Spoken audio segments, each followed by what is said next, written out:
The economy is doing great. At least that's what my parents tell me over the phone while I'm driving from my day job to my night job. I'm Francesca Fiorentini, and in this episode of Newsbroke, we're looking at the difference between the economy doing well and how people are doing in it. A difference as stark as the Instagram me versus the real me. You don't even want to know. We're digging into the useless measurements that define our trickle-down economy, and then looking at another way to gauge a healthy society. Can you guess which country is doing the best?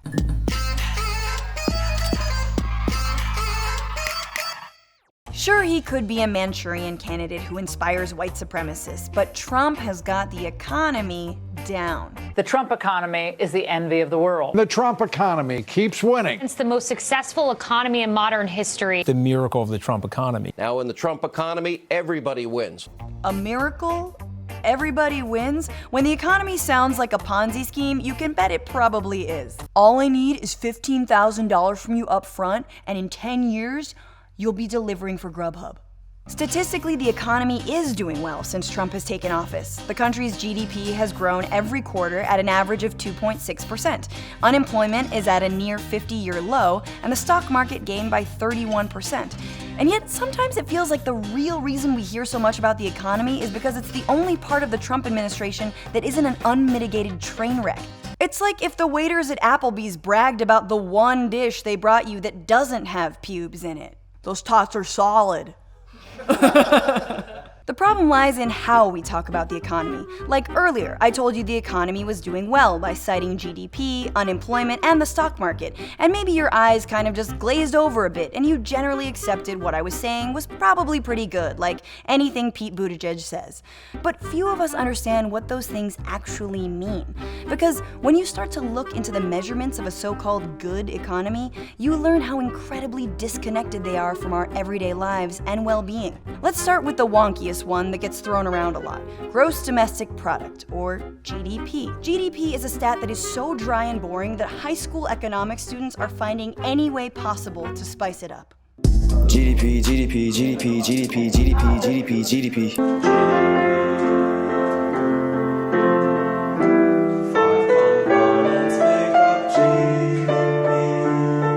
Today we're gonna learn about GDP. Gross domestic product, you will see. Okay, we all did bad parody songs in high school, but as a Beatles fan, those last ones hurt. That's like if instead of dropping acid and writing Sgt. Pepper's, they developed an app. GDP is what most pundits refer to when they say blanket things, like the economy is growing. It calculates the final value of goods and services that a country produces. But there are a bunch of problems with that calculation. First, it factors in negative value, like buying things for bad reasons. Let's say you were in a 500-year flood and had to swim to the Home Depot to buy bamboo and zip ties for a makeshift raft. The GDP could actually go up. The GDP also doesn't show the distribution of proceeds earned from goods and services, whether there's any equity between people in a country. Using higher GDP to say all people are doing better is like if LeBron James entered your home and increased the gross domestic height. So I congratulated you for getting taller. By the way, LeBron, you're invited to my home whenever you like. That makes sense right now because while GDP in the US might be up, so is inequality. I know you're used to hearing it come out of this guy's mouth, but it bears repeating. Right now, the top 10% of Americans has about 9 times as much income as the bottom 90%. That's insane. So yes, while GDP might show there's more wealth being made, almost all of the wealth and much of the income is going to the top 1%. I had to let the guy do his thing. GDP as a statistic is so detached from reality that even economists at the World Economic Forum in Davos, which is basically spring break for the 1%, called it a poor way of assessing the health of our economies that needs to be replaced. That's the equivalent of a pig in shit going, "Hey, this is shit, huh?" Then there's unemployment, which as of August is at 3.7%. I mean, unemployment is at record lows. I don't think that tells the whole story. When you can't provide for your kids, working a full-time job, working 2 full-time jobs, when you can't have health care, that is not dignified. Ooh, telling the blue-eyed silver fox of television news that something isn't dignified is the way to get to Anderson Cooper. That and telling him that he's a knockoff Trivago guy. But AOC is right. Unemployment, which, fun fact, is actually going up in states that voted for Trump, is a figure that doesn't factor in a bunch of things, like the number of people who are underemployed, which an IMF study shows is going up around the world. There are about 4.4 million underemployed Americans left out of the unemployment numbers, which is more underemployed people than before the Great Recession. These are people working part-time jobs because your manager at Pier 1 Imports would rather hire someone else than give either of you full-time work and benefits. Meanwhile, he keeps telling you, well, we'll just see how you do with the pillow pyramid. Unemployment numbers are also problematic because they only count the people who are actively seeking work. One study found that despite low unemployment, there's a, quote, perverse underlying trend of people dropping out of the workforce altogether by simply giving up. Unemployment is like counting single people by those who are actively dating. What about those who've just given up and want to stay home and binge Big Little Lies, not live it?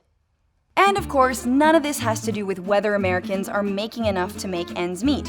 In 2017, 40% of all Americans had trouble affording basic necessities like food, healthcare, or housing. That's partly why so many people have more than one job. But that's not factored into any conversation about the economy either. How many times have you been in a Lyft and heard, I only drive from 4 a.m. to 10, and then I head to the call center, and I DJ at night. Yeah. Sleep? I'll sleep when I'm dead, which hopefully won't happen while you're still in the car. Gum? And finally, there's the stock market, which has also been doing fairly well under Trump.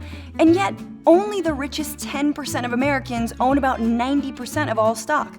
And so few of us understand how it even works. Let's hear one hedge fund manager explain it using a dog walking analogy. You got a guy, he's got a leash, there's a dog on the other end of it. They're walking in the same direction. If you observe the way the man crosses the park, his stride, it's fairly straightforward. The man walking the dog is the economy. Then when you think about what the dog is doing, the dog is running around like a lunatic. It darts to the left, it darts to the right, it strains on the leash. That's the stock market. Train your dog, bruh. That analogy makes some sense if you think about how every time the stock market takes a shit, we're all forced to clean it up while it humps our leg. Let me offer a more accurate analogy. The stock market is essentially a confusing casino game played by just a few people speculating on everyone else's money, which means most Americans are that kid helplessly watching our father gamble away our college fund at Caesar's Palace. Sure, I'll blow on your dice, Pops. Come on, Daddy needs a new daddy. Okay, so if it's not GDP or unemployment figures or the stock market, how do we know how we're doing economically? Well, we could look at prices, how rent has skyrocketed, healthcare expenses are gouging our incomes, college tuition has doubled since the 1980s, or just look at wages. They haven't gone up in 40 years. And when they have, they've benefited the highest earners. So much so that now the average CEO makes 361 times more than their average employee. To be fair, that's the average CEO. Don't forget about the up-and-coming CEOs who only make 100 times more than their average employee. The struggle is real. How about using new metrics altogether? Take New Zealand. Their prime minister just introduced a so-called well-being budget, which uses 61 different indicators like loneliness to track how their country is doing in order to boost mental health, reduce poverty, and reduce carbon emissions. Also, everyone gets a sheep. I made that up, but probably. Or what about the Happy Planet Index, developed by one statistician that calculates a country's well-being using a variety of global data? Where does the US rank? Number 1, 108th. What country has held the number 1 spot? Costa Rica.